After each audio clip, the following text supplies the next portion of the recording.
Frères et sœurs, madame, monsieur, mes chers amis, bonjour et bienvenue à l'église protestante évangélique Philadelphie. Ici votre bien-aimé pasteur Célestin Zouga. C'est toujours pour moi un réel plaisir de partager la parole de Dieu avec vous, mes chers amis. Le titre de notre message d'aujourd'hui est affiché à l'écran. Marchons dans la lumière de Jésus-Christ.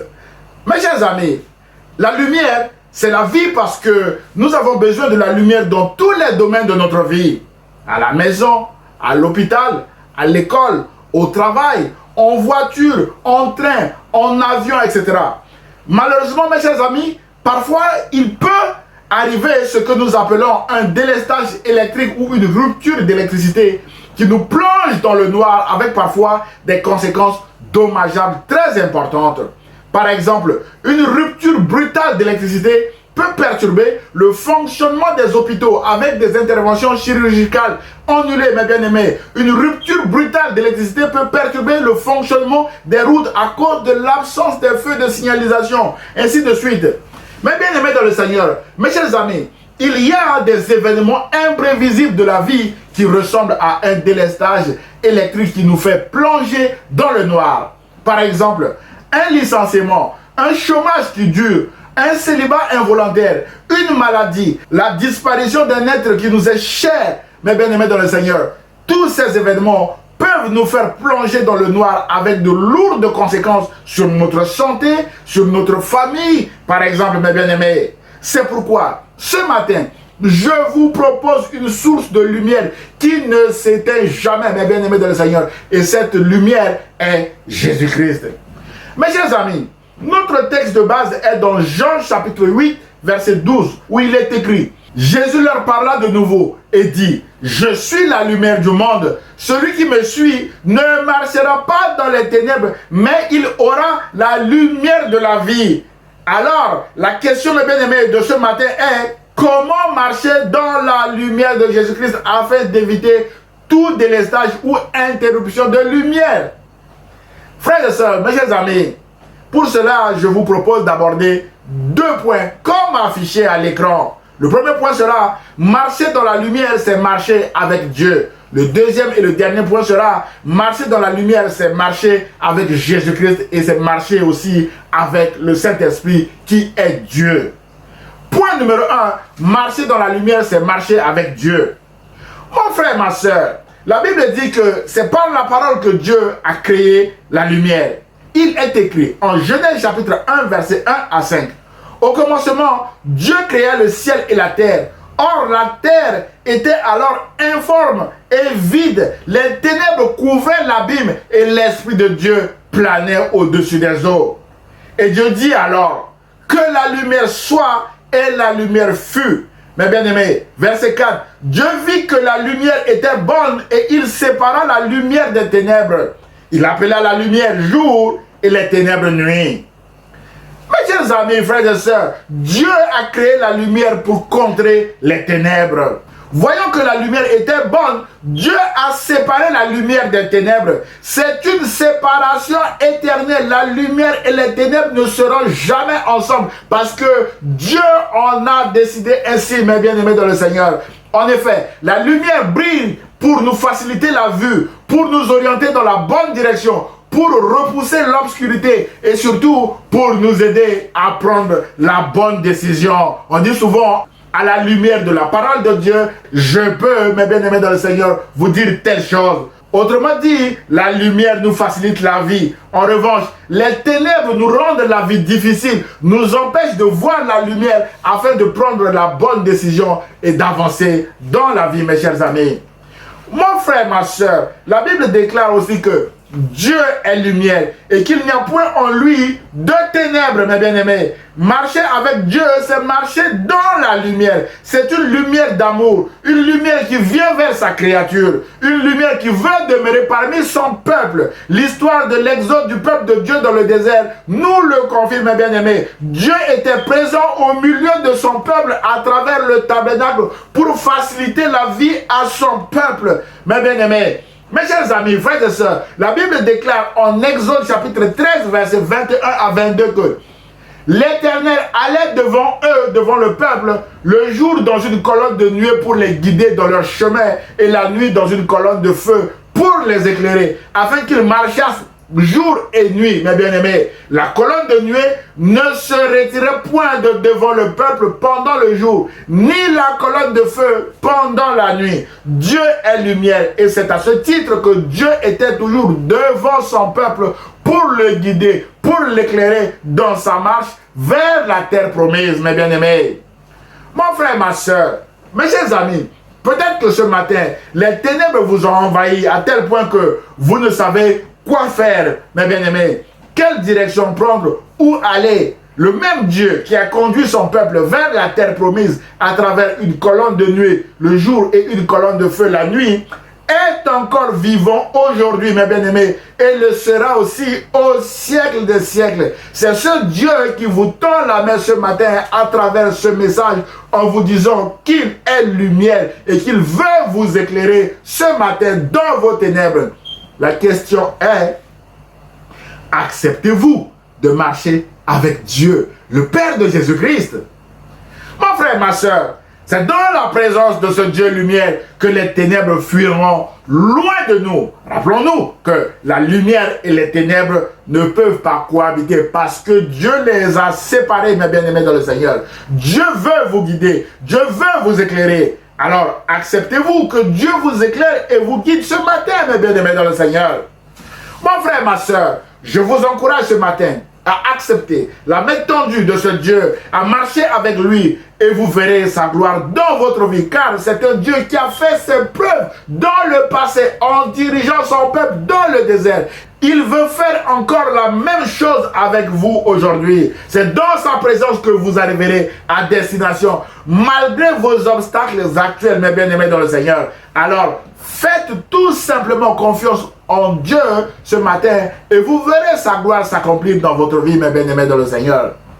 Mes chers amis, le Dieu lumière est un Dieu qui a combattu pour son peuple pendant son exode dans le désert. Et les résultats étaient spectaculaires, mes bien-aimés. Alors que le peuple de Dieu était en détresse face à la mer Rouge, la Bible déclare en Exode chapitre 14, versets 13 à 14, mes versets préférés, Moïse dit ceci au peuple de Dieu qui était craintif, mes bien-aimés. Ne craignez rien, restez en place et regardez la délivrance que l'Éternel va vous accorder en ce jour. Car les Égyptiens que vous voyez aujourd'hui, vous ne les verrez plus jamais. Verset 14. L'Éternel combattra pour vous et vous gardez le silence. Mes bien-aimés, et l'histoire a confirmé que le lendemain, la mer Rouge avait englouti l'armée égyptienne qui poursuivait le peuple de Dieu. On lit cette histoire dans Exode chapitre 14, les versets 16 à 30. Mon frère, ma soeur, mes chers amis internautes, peut-être que ce matin, la liste de vos ennemis est longue, comme la mienne, mes bien-aimés dans le Seigneur. Dans votre famille, dans votre lieu de travail, il y a des ennemis, dans votre pays, parfois même dans votre église, parce que Satan lui-même se déguise en ange de lumière, d'après 2 Corinthiens chapitre 11, verset 14, pour entrer dans l'église et dévorer les enfants de Dieu. Cette parole de Moïse s'adresse aussi à vous et à moi, mes bien-aimés. Ne craignons rien, car les ennemis que nous voyons aujourd'hui, nous ne les verrons plus jamais un jour, déterminés par l'Éternel. L'Éternel combattra pour nous et nous gardons le silence devant l'Éternel. Mes chers amis, il est aussi écrit en Jérémie chapitre 1, verset 19, que ils te feront la guerre, mais ils ne te vaincront pas, car je suis avec toi pour te délivrer, dit l'Éternel. Nos ennemis, mes bien-aimés, ne nous vaincront pas parce que Dieu est avec nous. Alors, marchons avec Dieu dans la lumière afin d'être secourus au moment opportun, mes chers amis. Frères et sœurs, mes chers amis internautes, le Dieu lumière a combattu pour son peuple dans le désert, mes bien-aimés, et son peuple a reconnu sa puissance. Le Dieu lumière est digne de confiance. Aussi, lorsque le peuple a eu faim et soif dans le désert, le Dieu lumière lui a donné à manger et à boire, d'après Exode chapitre 16 et 17. Et le Dieu lumière est un Dieu pourvoyeur qui pourvoit aux besoins vitaux de son peuple, car la lumière, c'est la vie, mes bien-aimés dans le Seigneur.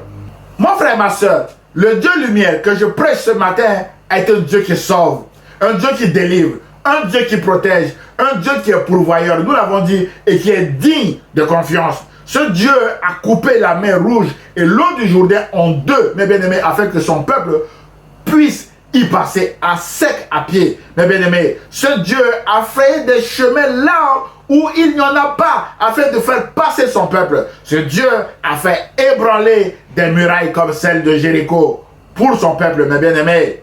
C'est ce Dieu qui vous tend la main ce matin, mes bien-aimés, parce qu'il veut non seulement vous éclairer, mais aussi vous guider, mes bien-aimés, dans le Seigneur. Il veut aussi combattre pour vous et il veut pourvoir également à vos besoins, mes chers amis. La question toujours est celle-ci. Acceptez-vous ce matin de marcher dans la lumière de ce Dieu, mes bien-aimés, dans le Seigneur?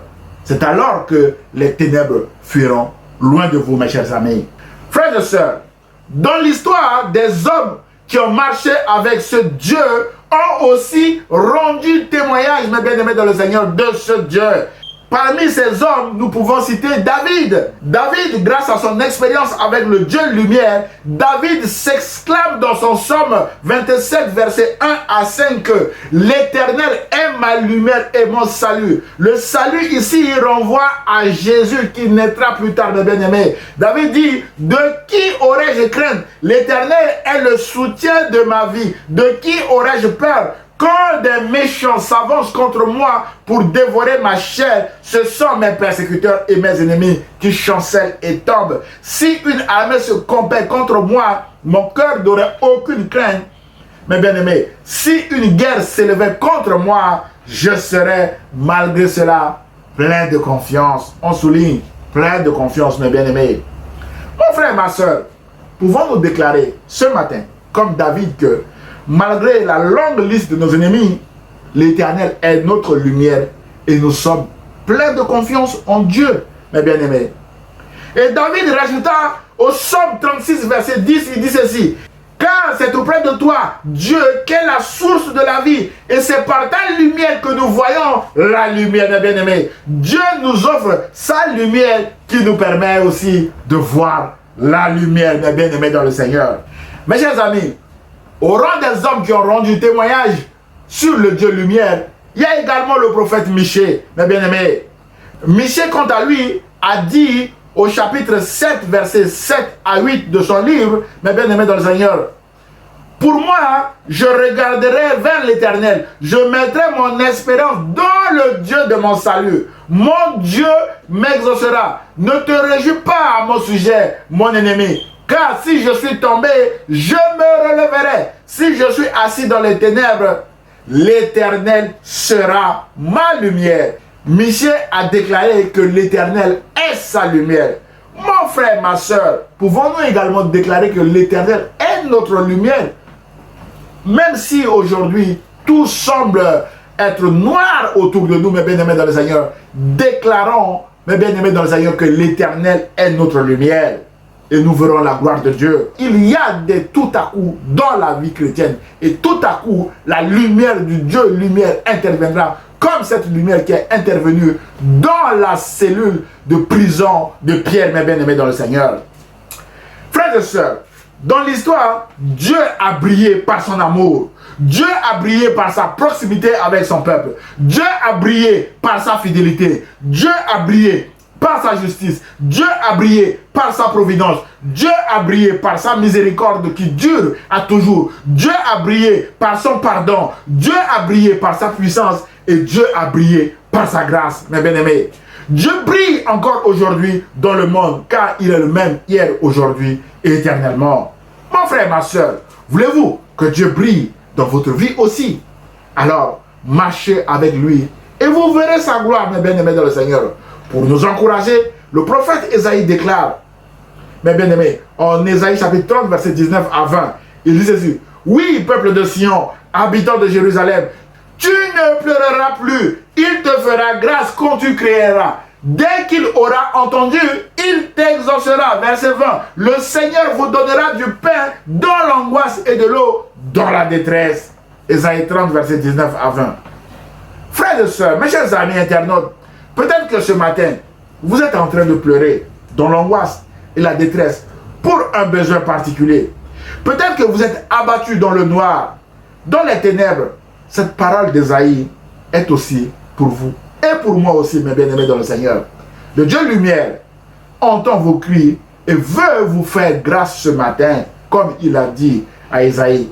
Alors, ne pleurez plus, mes bien-aimés dans le Seigneur. Dieu veut vous éclairer et vous guider dans votre vie. Dieu veut combattre pour vous et aussi pourvoir à vos besoins, comme il a fait pour son peuple dans le désert. Saisissez cette promesse par la foi et vous verrez la gloire de Dieu s'accomplir dans votre vie, mes chers amis internautes. Frères et sœurs, le psalmiste déclare dans le psaume 119, verset 105 que ta parole est une lampe à mes pieds et une lumière sur mon sentier. La parole de Dieu est une lumière. La question est, qui est cette parole, mes bien-aimés dans le Seigneur? Et cette question nous amène à aborder le deuxième et dernier point de notre message. Marcher dans la lumière, c'est marcher avec Jésus-Christ et le Saint-Esprit. Frères et sœurs, mes chers amis internautes, environ 700 ans avant la naissance de Jésus, le prophète Ésaïe avait reçu cette prophétie. Le peuple qui marchait dans les ténèbres voit une grande lumière sur ceux qui habitaient le pays de l'ombre de la mort. Mais bien aimés dans le Seigneur, écoutez le nom de ce pays, le pays de l'ombre de la mort, une lumière resplendit. D'après Ésaïe chapitre 9, verset 1. Cette lumière est Jésus-Christ, selon Matthieu chapitre 4, verset 16. Frères et sœurs, mes chers amis internautes, l'apôtre Jean, dans son prologue, présente Jésus comme étant la parole faite chair. Et aussi la véritable lumière qui éclaire tout homme, mes bien-aimés. La Bible déclare en Jean chapitre 1, verset 1 à 9, dont je m'en vais vous lire un extrait ici. Au commencement était la parole, et la parole était avec Dieu, et la parole était Dieu. Jésus était Dieu, mes bien-aimés dans le Seigneur, et Jésus est Dieu, et Jésus sera Dieu. En elle, c'est-à-dire la parole où Jésus était la vie, et la vie était la lumière des hommes. La lumière, lui, dans les ténèbres, et les ténèbres ne l'ont point reçue. Verset 9. Cette lumière était la véritable lumière qui, en venant dans le monde, éclaire tout homme. Jésus est la véritable lumière qui éclaire tout homme et toute femme également, mes bien-aimés dans le Seigneur. Mes chers amis, Jésus est la véritable lumière qui nous éclaire sans aucune interruption, sans délestage, mes bien-aimés. Rappelons-nous encore que la lumière, c'est la vie et que Jésus lui-même est la vie, mes bien-aimés. Marcher dans la lumière, c'est marcher avec Jésus. Jésus lui-même a déclaré en Jean chapitre 8, verset 12 que « Je suis la lumière du monde. Celui qui me suit ne marchera pas dans les ténèbres, mais il aura la lumière de la vie. » Mes bien-aimés dans le Seigneur, Satan se déguise en ange de lumière, mais c'est la lumière de la mort. Je ferme cette parenthèse.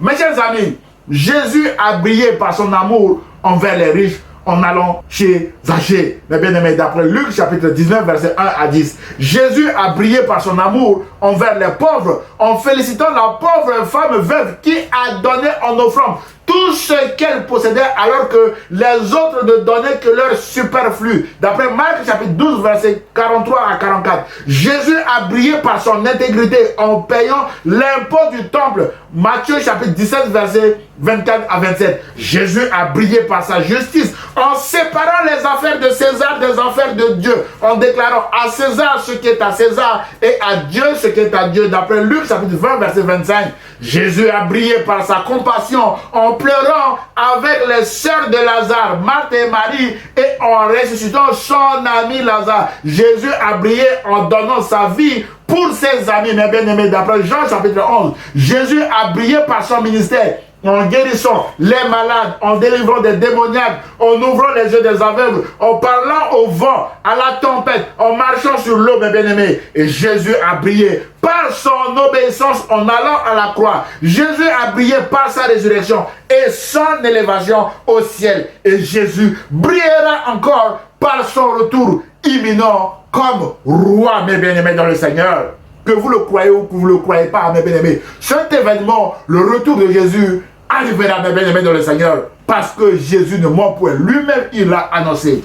Mon frère, ma soeur, peut-être que ce matin, les circonstances de votre vie vous laissent croire que vous êtes dans les ténèbres, vous êtes dans le noir et vous n'avez plus de vie. Jésus, qui est la lumière du monde, vous tend la main ce matin à travers ce message. Jésus veut vous faire sortir de vos ténèbres, mes bien-aimés, afin que vous marchiez avec lui dans la lumière. C'est le but de ce message. Vous aider à sortir des ténèbres, vous marchez dans la lumière. Vous aider à passer du royaume des ténèbres au royaume de la vie, mes bien-aimés dans le Seigneur, qui est Jésus-Christ, frères et sœurs. La Bible déclare que celui qui suit Jésus ne marchera pas dans les ténèbres, mais aura la lumière de la vie. Mes bien-aimés dans le Seigneur, venez goûter à la lumière de la vie. D'après Jean chapitre 8, verset 12. Vous aurez, mes bien-aimés, la lumière de la vie en suivant Jésus, car lui-même est la vie. D'après Jean chapitre 14, verset 6. La question qui revient encore, mes bien-aimés dans le Seigneur, acceptez-vous ce matin que Jésus vous donne cette lumière? C'est toujours à vous de décider, mes bien-aimés dans le Seigneur. Ce message vise à vous encourager à accepter Jésus comme votre Seigneur et Sauveur, afin de profiter de la lumière de la vie que Jésus et Jésus seul donnent, mes bien-aimés dans le Seigneur. Mes chers amis, si vous venez d'accepter Jésus-Christ comme votre Seigneur et Sauveur, je vous dis bravo. Vous êtes maintenant enfants de lumière et la lumière du monde. Je vous conseille de rejoindre une église ou un groupe de prière où les frères et sœurs vont aussi vous soutenir par la prière, mes bien-aimés dans le Seigneur. Ne vous isolez plus, ne restez plus seuls, mes bien-aimés dans le Seigneur. La vie chrétienne, c'est la communion fraternelle. Frères et sœurs, mes chers amis, Jésus a dit en Matthieu chapitre 5, verset 14 à 16 que vous êtes la lumière du monde, que je suis la lumière du monde. Une ville située sur une montagne ne peut être cachée, mes bien-aimés. Et on n'allume pas une lampe pour la mettre sous le boisseau, mais on la met sur le chandelier et elle éclaire tous ceux qui sont dans la maison. Que votre lumière luise devant les hommes, afin qu'ils voient vos bonnes œuvres et qu'ils glorifient votre Père qui est dans les cieux. Fin de citation de Jésus. Ainsi donc, mes bien-aimés, vous devez luire par vos actions, par vos paroles, dans votre famille, dans votre lieu de travail, dans votre église, dans votre association et dans votre maison, mes bien-aimés dans le Seigneur. Mes chers amis, votre lumière doit porter des fruits. L'apôtre Paul dit aux Éphésiens, au chapitre 5, verset 8 à 12, que autrefois, vous étiez ténèbres, et maintenant, vous êtes lumière dans le Seigneur. Marchez comme des enfants de lumière, mes bien-aimés dans le Seigneur, car le fruit de la lumière consiste en toutes sortes de bonté, de justice et de vérité. Verset 10. Examinez ce qui est agréable au Seigneur. Verset 11. Et ne prenez point part aux œuvres infructueuses des ténèbres, mais plutôt condamnez-les, car il est honteux de dire ce qu'ils font en secret. Les œuvres de ténèbres, mes bien-aimés, c'est en secret. C'est dans le noir, mes bien-aimés. Jésus nous appelle à sortir de ces œuvres de ténèbres pour marcher dans sa lumière. Mon frère, ma soeur, marchons désormais dans la bonté, dans la justice et dans la vérité qui sont les fruits de la lumière. Rejetons les œuvres infructueuses des ténèbres qui se font souvent en secret, dans le noir, et qui sont des œuvres de honte, selon l'apôtre Paul. Aussi, de la même manière que Dieu a séparé éternellement la lumière des ténèbres, l'apôtre Paul dit, qu'y a-t-il de commun entre la lumière et les ténèbres? Est-ce que le Christ peut être d'accord avec Satan, dit l'apôtre Paul? C'est pourquoi, sortez du milieu d'eux et séparez-vous, dit le Seigneur. D'après 2 Corinthiens chapitre 6, versets 14 à 17. Bien-aimés dans le Seigneur, marchons dans la lumière de Jésus-Christ, sans faire de compromis avec notre lumière et produisant aussi les fruits de la lumière qui sont la bonté, la justice et la vérité. Enfin, mes chers amis, marcher dans la lumière, c'est marcher avec le Saint-Esprit. C'est le Saint-Esprit qui nous équipera de dons spirituels pour le ministère et qui nous conduira partout comme il avait équipé et conduit les premiers disciples de Jésus-Christ. En conclusion de notre message d'aujourd'hui, frères et sœurs, nous sommes des flambeaux dans le monde portant la parole de vie. D'après Philippiens chapitre 2, versets 15 à 16. Le rôle d'un flambeau est de briller, d'éclairer et de donner la vie aux autres, mes bien-aimés. Nous devons luire en proclamant cette parole qui est Jésus autour de nous. Jésus nous recommande de ne pas cacher notre lumière, car on n'allume pas une lampe pour la mettre sous le chandelier, mais pour la mettre le plus haut possible dans une pièce afin qu'elle éclaire toute la maison, mes bien-aimés. Que votre lumière luise partout où vous allez, mes bien-aimés dans le Seigneur. Enfin, Jésus a dit en Jean chapitre 8, verset 12 que « Je suis la lumière du monde. Celui qui me suit ne marchera pas dans les ténèbres, mais il aura la lumière de la vie. » Plus loin, mes bien-aimés, en Jean chapitre 12, verset 35 à 36, Jésus complète en disant que celui qui marche dans les ténèbres ne sait où il va. Croyez en la lumière afin que vous soyez des enfants de lumière. On souligne enfants de lumière. Autrement dit, croire en Jésus, c'est devenir enfant de lumière, c'est-à-dire enfant de Dieu qui est lumière lui-même. Et quand on devient enfant de lumière, on sait là où on va, mes bien-aimés dans le Seigneur. On va au ciel, mes bien-aimés, là où il y a le trône de la grâce de Dieu. Jésus nous a précédés par son élévation au ciel et Jésus a dit qu'il reviendra nous chercher avec lui afin que là où il est, que nous y soyons également. Mes bien-aimés dans le Seigneur, nous savons là où nous allons en marchant dans la lumière de Jésus-Christ. Voilà notre message d'aujourd'hui, mes bien-aimés dans le Seigneur. J'ose espérer que ce message vous a fait du bien et désormais vous marcherez dans la lumière de Jésus-Christ, mes bien-aimés dans le Seigneur. Que Dieu vous bénisse. Prions le Seigneur. Seigneur Jésus, aide-nous à marcher dans ta lumière et à briller comme des flambeaux portant la parole de vie dans ce monde pervers et corrompu. Que notre lumière luise devant tous afin que nous puissions impacter des personnes autour de nous, Seigneur. Dans notre famille, dans nos lieux de travail, dans notre quartier et même dans notre nation, il y a encore des hommes et des femmes qui marchent dans les ténèbres. Aide-nous, Seigneur Jésus-Christ, à marcher vers ces personnes, à leur témoigner de ta grandeur, à leur témoigner que toi, Jésus-Christ, tu es la lumière du monde et que ces personnes puissent quitter les ténèbres pour rejoindre le royaume de Dieu, ton royaume qui est un royaume de lumière, royaume de vie. Et je prie au nom de Jésus et le peuple de Dieu répond Amen. Frères et sœurs, mes chers amis, si vous avez aimé le message, merci de le liker et de le partager à vos proches. Vous pouvez également m'envoyer un mail d'encouragement, vos sujets de prière, voire même des questions ou remarques sur le message à église-philadelphie-78500@gmail.com. J'aurai le plaisir de vous répondre. À dimanche prochain, à 10 h en présentiel, si vous êtes à Sartrouville et dans les villes environnantes, et aussi à 10 h sur la page Facebook ou sur la chaîne YouTube de l'Église protestante évangélique Philadelphie. Et ce, si Dieu le veut. À très bientôt, mes chers amis. Au revoir.